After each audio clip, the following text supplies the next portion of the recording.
नमस्कार, आवाज समाचार में आप सभी का स्वागत है। मैं हूं सीमा। खबरों की शुरुआत करते हैं और सबसे पहले नजर डाल लेते हैं हेडलाइंस पर।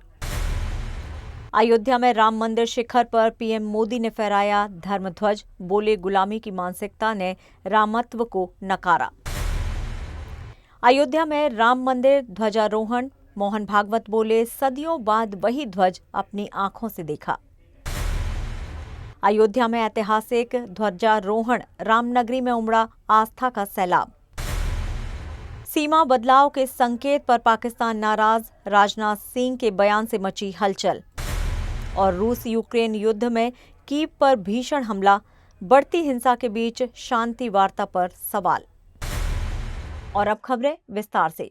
अयोध्या में आज इतिहास अपने सबसे दिव्य रूप में दर्ज हुआ। राम मंदिर के भव्य शिखर पर धर्म ध्वज फहर चुका है और इसके साथ गूंज उठी है सदियों की साधना, संघर्ष और संकल्प की आवाज। प्रधानमंत्री मोदी ने भगवा ध्वज को नमन करते हुए कहा, आज अयोध्या नगरी भारत की सांस्कृतिक चेतना के एक और स्वर्ण क्षण की साक्षी बन रही है। आज संपूर्ण भारत, संपूर्ण विश्व राममय है। पीएम ने कहा, सदियों के घाव भर रहे हैं, सदियों की वेदना आज विराम पा रही है। 500 वर्षों तक प्रज्वलित रहे यज्ञ की आज पूर्णाहुति है। आज ध्वज केवल आस्था का प्रतीक नहीं बल्कि करोड़ों राम भक्तों के धैर्य, विश्वास और तपस्या की विजय है। प्रधानमंत्री ने यह भी कहा कि गुलामी की मानसिकता ने रामत्व को नकार दिया था, लेकिन आज ये धर्म ध्वज राम राज्य के आदर्शों, सत्यमेव जयते की प्रतिध्वनि बनकर खड़ा है। भगवा ध्वज का हर पल प्राण जाए पर वचन न जाए की प्रेरणा का उजाला लेकर पूरे देश में फैल रहा है। अयोध्या के आसमान में लहराता ये धर्मध्वज सचमुच सदियों के सपने का साकार रूप बन गया है। आज अयोध्या नगरी भारत की सांस्कृतिक चेतना के एक और उत्कर्ष बिंदु की साक्षी बन रही है। आज संपूर्ण भारत, संपूर्ण विश्व राममय है।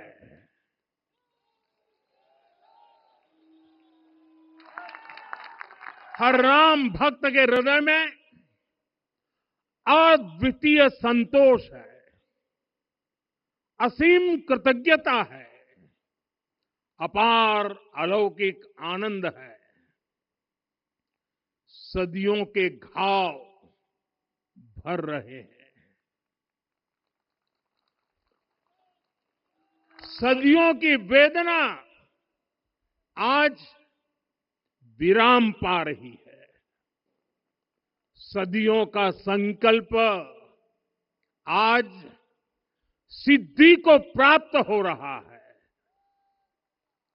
आज उस यज्ञ की पूर्णाहुति है जिसकी अग्नि 500 वर्ष तक प्रज्वलित रही।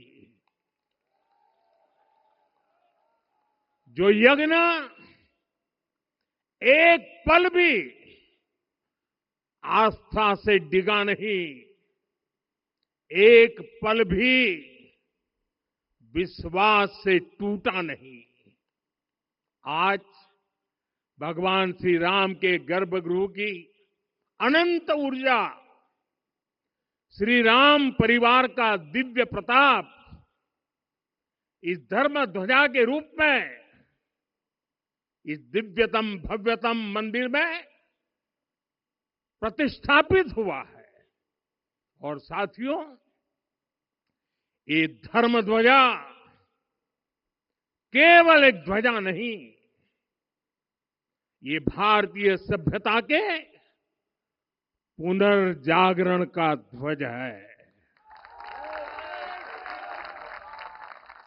इसका भगवा रंग, इस पर रचित सूर्य वंश की ख्याति, वर्णित ओम शब्द और अंकित कोविदार वृक्ष राम राज्य की कीर्ति को प्रतिरूपित करता है। ये ध्वज संकल्प है, ये ध्वज सफलता है, ये ध्वज संघर्ष से सृजन की गाथा है। ये ध्वज सदियों से चले आ रहे स्वप्नों का साकार स्वरूप है। ये ध्वज संतों की साधना और समाज की सहभागिता की सार्थक परिणति है। साथियों, आने वाली सदियों और सहस्त्र शताब्दियों तक ये धर्म ध्वज प्रभु राम के आदर्शों और सिद्धांतों का उद्घोष करेगा। अयोध्या में आज इतिहास ने खुद को फिर से दोहराया है। राम मंदिर के शिखर पर धर्म ध्वज फहर चुका है और इस पवित्र पल के साक्षी बने देश के प्रधानमंत्री नरेंद्र मोदी, सीएम योगी आदित्यनाथ और संघ प्रमुख मोहन भागवत। मोहन भागवत ने इस क्षण को सदियों की तपस्या का परिणाम बताया। उन्होंने कहा, जो ध्वज कभी अयोध्या में लहराता था, आज उसी देह से उसे दोबारा फहराते देखा है।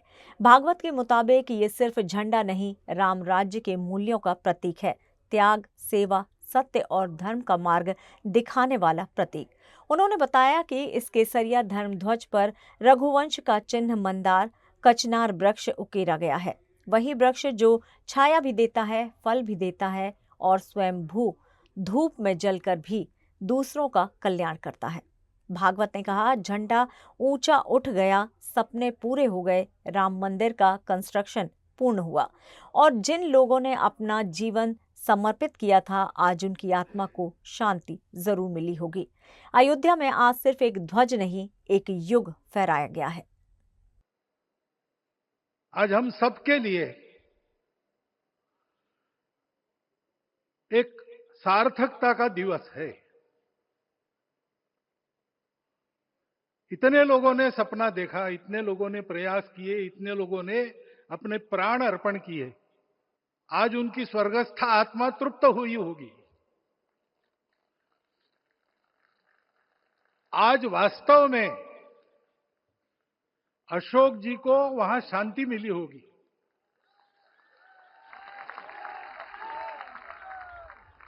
महंत रामचंद्र दास जी महाराज, श्रीमान डालमिया जी, कितने संत, कितने गृहस्थ, कितने विद्यार्थी,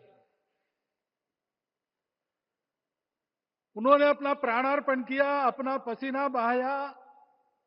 जो पीछे रहे वो भी रोज ये इच्छा मन में व्यक्त करते रहे कि मंदिर बनेगा बनेगा, बन गया। और आज उस मंदिर निर्माण की शास्त्रीय प्रक्रिया पूर्ण हो गई, ध्वजारोहण हो गया। राम राज्य का ध्वज जो कभी अयोध्या में फहराता था और संपूर्ण विश्व में अपने आलोक से सुख शांति प्रदान करता था, वो ध्वज आज फिर से नीचे से ऊपर चढ़ता हुआ और अपने शिखर पर विराजमान होता हुआ हमने अपनी आंखों से देखा है, इसी देह में देखा है। अयोध्या में आज इतिहास लिख दिया गया। श्री राम जन्मभूमि मंदिर के शिखर पर धर्म ध्वज फहरा दिया गया। प्रधानमंत्री नरेंद्र मोदी ने अभिजीत मुहूर्त में वैदिक मंत्रोपचार के बीच हाथ जोड़कर प्रभु श्री राम को नमन किया और जैसे ही ये पवित्र ध्वज शिखर पर आरोहित हुआ, रामनगरी जय जयकार से गूंज उठी। धर्म ध्वजा भी उतनी ही अद्भुत जितना ये क्षण।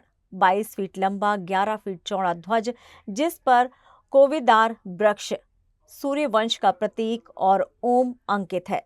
इलेक्ट्रिक सिस्टम से ध्वजारोहण का पूर्ण दृश्य इतना भव्य रहा कि हजारों श्रद्धालु मंत्रमुग्ध हो गए।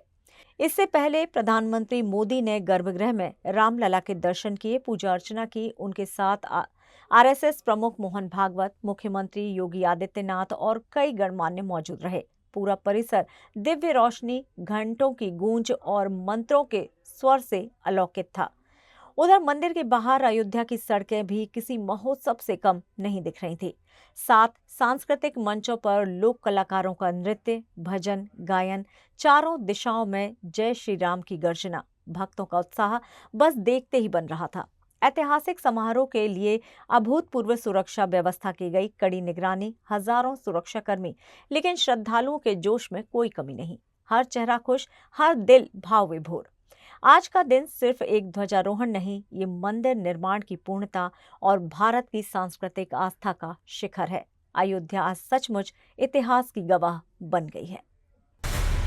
भारतीय रक्षा मंत्री राजनाथ सिंह के हालिया बयान ने पाकिस्तान की राजनीति में हलचल मचा दी है। उन्होंने एक सार्वजनिक कार्यक्रम में कहा कि सांस्कृतिक और सभ्यतागत रूप से हिंद हमेशा भारत की धारा का हिस्सा रहा है और इतिहास में सीमाएं कई बार बदली हैं, इसलिए भविष्य भी दिशा भी पहले से तय नहीं होती।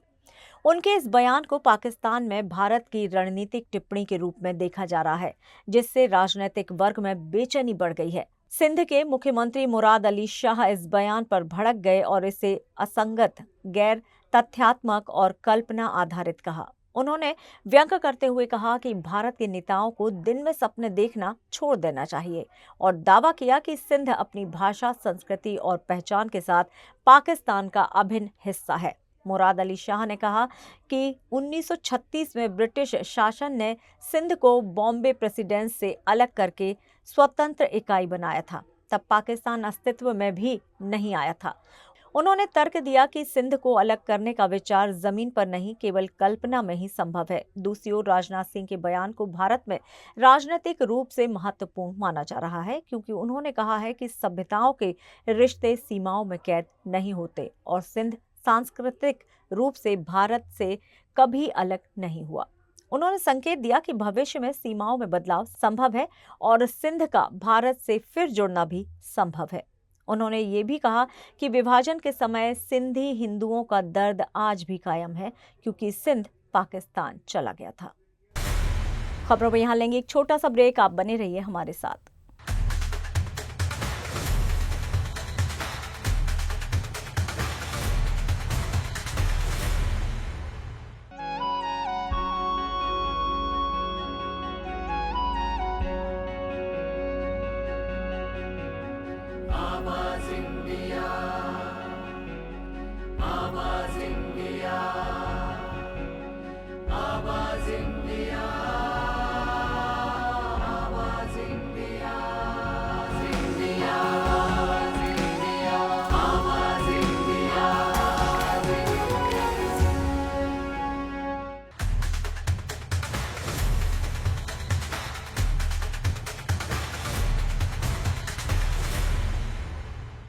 ब्रेक के बाद एक बार फिर से आप सभी का स्वागत है। बढ़ते हैं अपनी अगली खबर की ओर। रूस यूक्रेन युद्ध ने एक बार फिर से खतरनाक मोड़ ले लिया है, क्योंकि मंगलवार सुबह रूस ने कीव पर बड़े पैमाने पर मिसाइल और ड्रोन से हमला किया। इन हमलों ने रिहायशी इलाकों और ऊर्जा ढांचे को भारी नुकसान पहुंचाया, जिससे शहर में अफरा तफरी फैल गई। कीव के मेयर विताली क्लिचको ने बताया कि पेशर्स्क और डेनिप्रो जिलों की इमारतें सबसे ज्यादा प्रभावित हुई हैं, जहां एक 9 मंजिला इमारत में भीषण आग लग गई। की प्रशासन के प्रमुख ने कम से कम 4 लोगों के घायल होने की पुष्टि की है। यूक्रेन के ऊर्जा मंत्रालय ने ऊर्जा ढांचे को हुए नुकसान की पुष्टि की, जबकि रूस ने दावा किया है कि उसने रात भर में 239 यूक्रेनी ड्रोन मार गिराए। आपको बता दें कि ये हमला ऐसे समय में हुआ जब जिनेवा में अमेरिका और यूक्रेन के प्रतिनिधियों के बीच अमेरिका रूस द्वारा प्रस्तावित शांति योजना पर बातचीत चल रही थी। यूक्रेनी प्रतिनिधियों ने चर्चा को उपयोगी बताया, लेकिन क्रेमलिन ने कहा कि उसे इस प्रस्ताव की जानकारी नहीं है। इस कूटनीतिक हलचल के बीच अबू धाबी में अमेरिकी सेना सचिव डैन ड्रिस्कॉल ने रूसी अधिकारियों से कई घंटे की बातचीत की, जिसे ट्रंप प्रशासन की नई शांति पहल का हिस्सा बताया जा रहा है। अमेरिकी अधिकारियों का कहना है कि सभी पक्ष युद्ध समाप्त करने की दिशा में आगे बढ़ना चाहते हैं, लेकिन हमलों की बढ़ती तीव्रता शांति की राह को और जटिल बना रही है। जातिगत व्यवस्था को खत्म करने की अपील करने वाले जगत गुरु रामभद्राचार्य के बयान के बाद बिहार में राजनीति अचानक से गर्म हो गई है। सांसद पप्पू यादव ने इस बयान पर कड़ी प्रतिक्रिया देते हुए कहा है कि उन्हें रामभद्राचार्य के बारे में जानकारी नहीं है, और ऐसा कहते हुए उन्होंने कहा कि अंधे, बहरे, गूंगे जैसे लोगों का इलाज अंबेडकरवादी विचारों से ही होगा। उन्होंने जोर देकर कहा कि अंबेडकर ने हमेशा वसुधैव कुटुंबकम और समानता की बात कही है, न कि किसी धार्मिक विभाजन की। इस पूरे विवाद ने विपक्ष और सत्ता पक्ष को आमने सामने लाकर खड़ा कर दिया है। बीजेपी मंत्री लखेंद्र कुमार ने रामभद्राचार्य के बयान का समर्थन किया, कहते हुए कि जातिगत विभाजन राष्ट्र को कमजोर करता है। जबकि कांग्रेस नेता प्रेमचंद्र मिश्रा ने पूछा कि प्रधानमंत्री मोदी और सीएम नीतीश कुमार इस मुद्दे पर चुप क्यों हैं। विवाद गहराने पर जेडीयू प्रवक्ता अरविंद निषाद ने बीजेपी से दूरी बनाते हुए स्पष्ट किया कि आरक्षण को कोई छू नहीं सकता और संविधान ही देश को चलाता है। आरजेडी प्रवक्ता एजाज अहमद ने आरोप लगाया कि ऐसे बयानों से स्पष्ट होता है कि आरएसएस और बीजेपी दलितों, अति पिछड़ों और वंचितों को कमजोर करना चाहती है। उनका कहना है कि SC/ST एक्ट ने दलितों पर अत्याचार कम किए हैं और इसे कमजोर करने का कोई भी प्रयास सामाजिक संतुलन को प्रभावित करेगा। राजनीतिक दलों के बीच तीखी बयानबाजी के बीच अब ये मुद्दा केवल धार्मिक या सामाजिक चर्चा नहीं, बल्कि बिहार की बड़ी राजनीतिक बहस बन गया है। महाराष्ट्र के वाशिम में चुनावी माहौल गर्मा गया है और चिंगारी भड़काई है AIMIM नेता इम्तियाज जलील के एक बयान ने। जनसभा में खड़े होकर उन्होंने नीतीश राणे पर ऐसा तंज कसा कि सोशल मीडिया पर बयान आग की तरह फैल गया। उन्होंने कहा कि एक बंदा मुंबई का है, इतना सा ही है और यकीन मानिए मुझे इतना डर लगता है इससे। डर इसलिए कि अगर ये किसी दिन असुद्दीन ओवैसी के सामने आ गया तो वहीं वो इसे शेरवानी की जेब में डालकर हैदराबाद न ले जाए। सभा ठहाकों से गूंज उठी और सियासत में हलचल मच गई। जलील यही नहीं रुके, बोले ये बार बार आता है, बोलता है, निकल जाता है, खुद को तुर्रम खान समझता है। लेकिन सुन लो, कांग्रेस न जवाब देगी, न एनसीपी, न कोई और पार्टी। तुम्हें जवाब सिर्फ AIMIM देगी। उधर नीतीश राणे विवादों और हेट स्पीच के आरोपों से अक्सर घिरे रहने वाले नेता केंद्रीय मंत्री नारायण राणे के बेटे कनकावली से विधायक और चुनावी मौसम में बयानबाजी की राजनीति में फिर से केंद्र में आ गए हैं। वाशिम में निकाय चुनाव का माहौल और AIMIM बीजेपी की तीखी जुबानी जंग, लेकिन इस बार चिंगारी एक मजाकिया तंज से लगी और अब पूरे महाराष्ट्र में वही गूंज रहा है। शेरवानी की जेब में डालकर हैदराबाद ले जाएंगे। और आवाज समाचार में यहाँ लेंगे एक छोटा सा ब्रेक। आप बने रहिए हमारे साथ।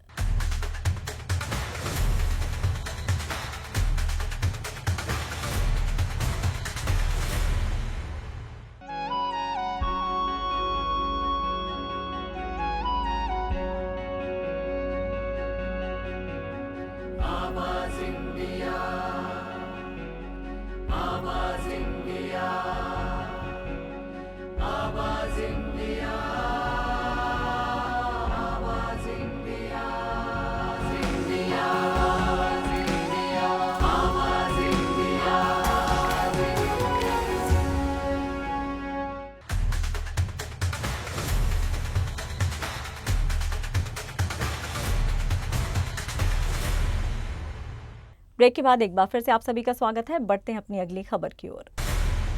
गोकुल में आज अलौकिक दृश्य देखने को मिला जब वृंदावन के विख्यात संत स्वामी प्रेमानंद महाराज सुबह 8:15 पर अपने शिष्यों के साथ ठाकुरानी गोविंद घाट पहुंचे। समय जैसे ही थम गया, हवा में भक्ति का कंपन फैल गया और यमुना के तट पर मौजूद श्रद्धालुओं में उत्साह उमड़ पड़ा। सबसे पहले महाराज जी ने यमुना मैया का पूजन किया और फिर उपस्थित श्रद्धालुओं के साथ मिलकर किया दुग्धाभिषेक। चारों ओर हर हर यमुने, जय जय श्री कृष्ण की गूंज और भक्ति रस में डूबा पूरा तट। इसके बाद महाराज जी का काफिला पहुंचा नंद भवन नंद कला मंदिर, जहां संत प्रेमानंद महाराज ने बाल कृष्ण के दर्शन किए, उन्हें माखन मिश्री का भोग लगाया और बाल स्वरूप लड्डू गोपाल को झूला भी झुलाया। दृश्य ऐसा मानो स्वयं नंद बाबा का आंगन सजीव हो उठा हो। लेकिन जैसे ही गोकुल में महाराज जी के आगमन की खबर फैली, श्रद्धालुओं का सैलाब उमड़ पड़ा। जिसने भी सुना बस दौड़ता नजर आया उनके दर्शन के लिए, आशीर्वाद के लिए, एक झलक पाने को। भीड़ इतनी बड़ी कि पुलिस प्रशासन को काफी मशक्कत करनी पड़ी, तब जाकर महाराज जी का काफिला आगे बढ़ पाया। इस दौरान संत प्रेमानंद महाराज ने श्रद्धालुओं को कृष्ण की बाल लीलाओं का स्मरण कराया। कहा, ये वही पावन स्थली है जहां भगवान श्री कृष्ण ने अपना संपूर्ण बाल्यकाल बिताया, जहां हर कण में लीलाओं की सुगंध बसी है। गोकुल आज एक बार फिर से भक्ति, प्रेम और कृष्ण भाव में सराबोर हो उठा। वृंदावन में आज आस्था उत्साह का महासंगम बांके बिहारी के प्राकट्य उत्सव पर भक्तों की रिकॉर्ड भीड़ उमड़ी। सुबह ठीक 4 बजे निधिवन राज में पंचामृत से ठाकुर जी का दिव्य अभिषेक हुआ। दूध, दही, घी, शहद और बूरा से किया गया। अभिषेक दर्शकों के लिए अद्भुत क्षण बना। बांके लाल के दर्शन के लिए देश विदेश से करीब 5 लाख से ज्यादा भक्त वृंदावन पहुंच चुके हैं। पूरा शहर भक्ति स्वरूप में डूबा है। गलियों में हर ओर केवल जय हो बिहारी जी महाराज की गूंज सुनाई दे रही है। सुबह 9 बजे स्वामी हरिदास की परंपरा के मुताबिक निधिवन से निकली भव्य शोभा यात्रा ने उत्सव की गरिमा को और बढ़ा दिया।